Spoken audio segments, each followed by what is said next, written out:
Hello students, how are you.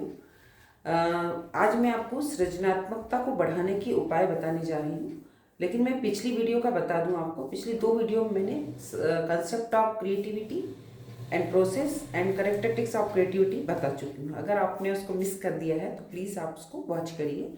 आज मैं बताऊँगी कि किसी भी बच्चे की क्रिएटिविटी को हम कैसे आगे बढ़ाएं, क्योंकि जो सृजनात्मकता है वो जन्मजात गुण नहीं है जिसे बदला जा सके, क्योंकि ये जन्मजात गुण नहीं, ये बाद में हमारे इम्प्रूव होता है, बल्कि एक ये कौशल है जिसे अभ्यास और आदतों से विकसित किया जा सकता है। कि हर व्यक्ति में ऐसा नहीं है कि वो क्रिएटिविटी जो है कि आज है कल नहीं है, ये जन्म से है।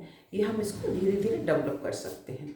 तो ये इसके हम उपाय जो है उसमें कुछ बातें जो जरूरी हैं वो मैं आपसे शेयर करूँगी। तो पहली अपनी सोच का दायरा बढ़ाना है ना। तो अपनी सोच के दायरे बढ़ाने में आप क्या करेंगे? तो सोच की दायरा बढ़ाने में आपको सबसे पहले जिज्ञासु होना पड़ेगा।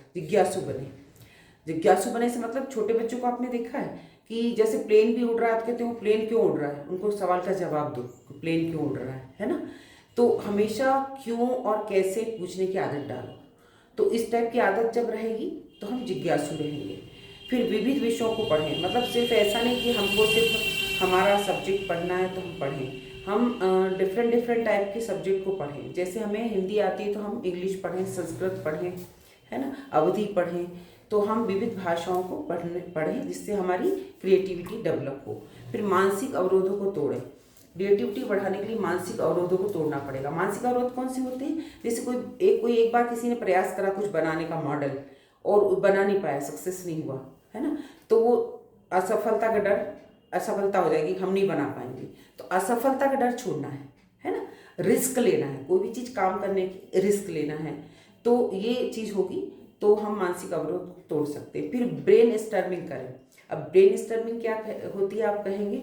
किसी भी समस्या के समाधान के लिए एक साथ कई विचार लिखना। जैसे एक स्टेटमेंट लिखा, उसके कई सारे विचार लिखे, ये भी कर सकते हैं, ये भी कर सकते हैं, ये भी कर सकते हैं, ये भी कर सकते हैं। तो इस टाइप से जब हम बहुत सारे विचार लिखेंगे, इसको बोलते हैं ब्रेन स्टॉर्मिंग। ओके। जीवन शैली में बदलाव।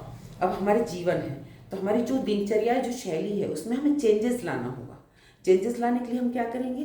प्रकृति के करीब रहें। प्रकृति के करीब से मतलब जैसे आपने देखा होगा लोग गार्डन में जाके बैठते हैं, है ना, शांति में, बहुत अच्छे अच्छे गार्डन पार्क में शाम को जाते हैं।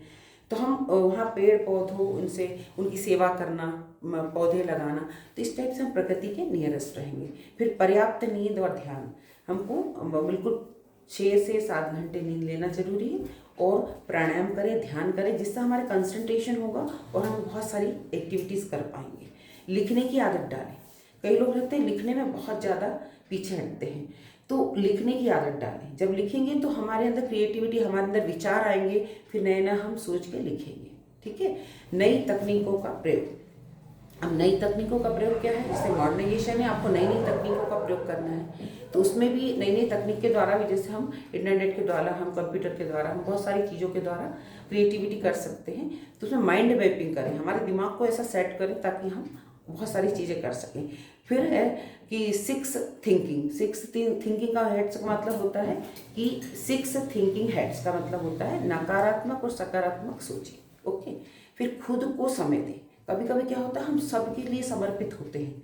जैसे हम कहीं जॉब कर रहे हैं तो संस्था के लिए समर्पित, घर में है तो घर वालों के लिए समर्पित, हम हमारे लिए समय नहीं दे पाते। तो हमारी क्रिएटिविटी डेवलप करने के लिए, बच्चों की क्रिएटिविटी डेवलप करने के लिए खुद को समय दें, है ना। खुद को समय देने से मतलब है कि अकेलेपन का आनंद लें। जैसे अकेला रहता है व्यक्ति तो अकेले में बहुत सारा चिंतन करता है, बहुत सोचता है कि क्या करूं, क्या नहीं करूं, कैसे करूं, है ना। फिर उबना भी जरूरी। कई लोग बोलते हैं ना, मैं आज बहुत बोर हो रहा हूँ, बहुत उब रहा हूँ। तो उबने में भी हमें नई क्रिएटिविटी, नई चीज़ समझ में आती है ना। तो हम खुद पे समय दें, तो ये चीज़ भी हमारी क्रिएटिविटी को बढ़ा सकती है।